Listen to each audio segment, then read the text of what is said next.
Hola, my lover, comment ça va? J'espère que tu te portes bien. Quant à moi, tout va bien avec Jésus-Christ. Je suis trop contente de te retrouver pour cette nouvelle vidéo, mes lovers. J'espère que vraiment ma vidéo te trouve en bonne santé. Bonjour à toi, si tu es nouveau, tu es nouvelle, je m'appelle Delphine, bienvenue à Delefanga TV. Si c'est la première fois que tu passes dans ma chaîne et que le titre de cette vidéo t'a plu, n'hésite pas en tout cas à t'abonner pour me soutenir, c'est gratuit. En appuyant aussi sur s'abonner et appuie sur la cloche de notification pour recevoir mes vidéos quand je vais les poster. Je me prénomme Delphine. De quoi va-t-on parler aujourd'hui? Aujourd'hui, nous allons parler de mon ego m'empêche de garder un homme. Je veux un homme, mais j'ai un mauvais caractère. J'ai un ego surdimensionnel. J'ai un ego, je suis quelqu'un de trop égocentrique. J'ai un fort caractère qui fait fuir les hommes. Yeah! C'est de ça vraiment qu'on va appuyer les points aujourd'hui, mes lovers. Ces caractères-là, tu as essayé plusieurs fois, plusieurs relations. Mais ça ne marche pas, ça n'a pas marché. Tous les hommes qui sont passés avec toi, ils t'ont toujours fait cette remarque-là que tu as un fort caractère, qui t'ont beaucoup reproché. Et ces forts caractères te fait fuir tes hommes. Ça ne te permet pas, en tout cas, de garder un homme auprès de toi. C'est de ça qu'il s'agit. C'est de ça qu'on va essayer de discuter aujourd'hui, my lover. C'est vrai que notre ego peut nous faire du mal à chaque instant. Notre ego peut nous amener à nous éloigner de beaucoup de personnes qui sont tout autour de nous. Parce que tout le monde ne peut toujours pas supporter un fort caractère. Tout le monde n'a pas cette capacité de vivre avec une personne qui a une forte personnalité. Voilà, dans les caractères, c'est-à-dire que même dans la manière de vivre avec un homme, tu es une femme trop orgueilleuse, tu es acariâtre, tu es difficile à vivre, difficile à cerner par. Et puis, certains caractères, en tout cas, ce sont surtout des femmes qui ont connu beaucoup de déceptions amoureuses. Elles ont creusé comme une carapace, elles ont mis comme une carapace en elles. Et cette carapace-là, ça leur fait fuir tout homme qui s'approche d'elles. Ça les chasse, en fait. Elles n'arrivent pas à baisser les gardes. On a l'impression que tu es sous la défensive, en fait. Quand tu parles même à ton ami, même aux gens qui sont proches de toi, on sent en toi comme si tu es sous la défensive. C'est-à-dire que même dans une simple discussion entre toi et ton homme, tu aimes toujours prendre les devants dans la discussion. Tu aimes toujours avoir les derniers mots. C'est-à-dire que quand l'autre dit quelque chose, tu n'as pas envie d'entendre ce que l'autre te dit. Tu as envie que les derniers mots t'appartiennent. Tu as envie que c'est toi qui dises les derniers mots. Tu as envie en tout cas que c'est toi qui décides sur tout et pour tout. Mais dans une relation de couple, ça ne marche toujours pas, my lover. Tu peux tomber sur un homme qui est très sensible aussi, qui a connu beaucoup de déceptions amoureuses aussi, hein, et qui tombe sur toi, qui a envie en tout cas de rebâtir une nouvelle vie de couple avec toi, et qui a aussi envie de construire quelque chose avec toi. Et dans cette attitude-là, cet homme-là ne va pas supporter. Parce que lui-même déjà, il est passé dans des situations difficiles. Il n'a pas du tout envie de revivre ce qu'il a vécu par exemple par le passé.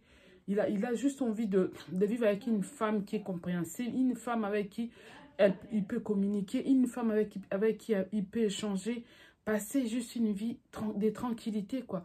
Parce que quand tu as connu des déceptions amoureuses, tu n'as pas forcément envie de revivre des choses qui t'ont fait du mal, de retomber sous les mêmes personnalités. Tu ne sais pas la personne qui est devant toi, peut-être qu'il a subi aussi des traumatismes amoureux. Et si elle tombe sur une femme comme toi, il tombe sur une femme qui est comme toi, tu es ton ego, il faut essayer de travailler. De te dire que voilà, j'ai connu des déboires en amour, mais est-ce que c'est une bonne attitude pour moi d'être comme ça envers les autres? Est-ce que c'est une bonne attitude en moi de se dire que est-ce que cette façon-là d'aborder l'amour, cette façon-là de m'approcher de l'autre personne qui est devant moi, j'aime bien les développements personnels, my lover, parce que le développement personnel te permet de te mettre à la place de l'autre. Mets-toi toujours à la place de l'autre quand tu fais certaines actions. Dis-toi toujours que ces comportements que je suis en train d'afficher envers cette personne-là, si cette personne me le refaisait aussi, est-ce que si le retour de ces comportements envers la personne, est-ce que je vais l'accepter? Est-ce que je serai en mesure d'accepter cela? Donc, essaie de travailler notre ego, my lover. égocentrique, c'est quelque chose qui peut détruire des couples, my lover. L'orgueil dans l'amour, ça n'existe pas. Quand on aime, il n'y a pas d'orgueil. Quand on aime, c'est de l'humilité. Quand on aime, my lover, c'est que du bien. On cherche du bien-être pour l'autre. On cherche à faire du bien à l'autre. Mais on ne cherche pas à détruire l'autre. On ne cherche pas à détruire l'autre par des paroles blessantes. Je vais aller voir un ami, ma chérie, j'ai un rendez-vous, je vais aller voir un... Et pourquoi tu me dis ça? Là? Ah, ok, d'accord. D'accord. D'accord. Un d'accord, là, ça veut tout simplement, tu envoies à l'autre l'image que, en fait, j'ai pas envie que tu sortes, mais en fait, je m'en fous, en fait, que tu sortes. Puisque j'ai pas envie que tu sortes, bah, en fait, je m'en fous. Pourquoi tu me dis ça d'ailleurs? Puisque j'ai pas envie que tu sortes. C'est ça, ça veut dire, en fait. Quand tu as des mots sèches, tu dis des mots secs à l'autre, parce que l'autre est dans la bienveillance envers toi, il veut juste t'informer que je vais aller voir un ami, je vais aller boire un verre avec un ami. Comme toi, pour prouver ton désaccord, tu es obligé d'être sèche, tu es obligé d'être cash. Donc, tu vois, ces genres de choses, ça blesse. Ces genres de choses, ça blesse l'ego de l'homme. Et l'homme aime toujours être le chef. Et l'homme, il aime toujours être dans les devants. Il aime toujours être le premier, d'accord? Quand il se sent rabaissé, quand il se sent agressé, quand il se sent rabaissé par la femme qui partage la vie avec, ça ne marchera pas, my lover. Commence à travailler sur ton ego. Commence à travailler sur des choses qu'on t'a toujours reprochées.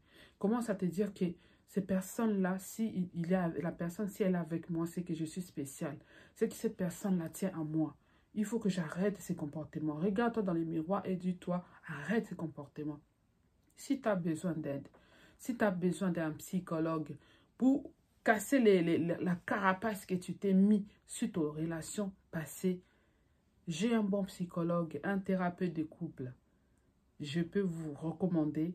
Il va vous accompagner et vous donner les meilleurs, pour être la meilleure version de toi-même, my lover. Pour briser cette carapace qui est en toi, my lover. Comme ça, tu puisses te rebâtir une nouvelle personne en toi, rebâtir une nouvelle personnalité en toi qui va te permettre de vivre une vie amoureuse épanouie, my lover, qui va te permettre de vivre une vie amoureuse de qualité, my lover. Oui, c'est important, c'est très très important de vivre une vie d'épanouissement dans le couple, pas toujours dans la sécheresse, pas toujours dans les voilà. Comme si tu étais un militaire. Une femme doit rester une femme. Une femme, tu as même perdu cette douceur qu'une femme doit avoir, my lover, à cause des déceptions amoureuses. Tu as perdu cette douceur que les femmes ont, my lover. Je te conseille, je te conjure, par l'amour de toi-même, my lover, de faire un travail personnel. De te dire stop à ces mauvais comportements. Je dois changer parce que je dois à une vie d'amoureuse épanouie, je dois à une vie de couple épanoui. C'est ce que tu dois te dire, my lover, que tu dois briser cet ego-là. Si tu n'arrives pas, donne-toi les moyens d'y arriver avec une aide psychologique, avec un thérapeute de couple qui va t'aider à briser la carapace. My lover, si ce thème t'a plu, ce thème ça t'a parlé, laisse-moi un pouce, partage, abonne-toi si ce n'est pas encore le cas, partage avec tes proches. Ça peut aider, ça peut interpeller. C'est une vidéo sur le développement personnel où on fait un état de conscience, où on prend conscience de ce qu'on est. Pourquoi j'ai cet ego-là? Tu veux un homme, mais ton mauvais caractère t'en empêche d'en garder un. Et pourtant, tu as la possibilité d'en garder un, mais tu ne peux pas le faire parce que ton égocentrique t'en empêche. Parce que tu as mis une carapace en toi qui empêche que tu passes une vie amoureuse épanouie ou une vie de couple épanouie. Je te le conseille fortement de conseiller, de consulter pour rebâtir ta personnalité, reconstruire ta personnalité, briser la carapace et être une fille, avoir une vie heureuse, une vie épanouie. Je te dis donc à très bientôt pour une nouvelle vidéo. Adios. Ciao, ciao. With you, I can't be sad with you. Just take my hand and fly up through the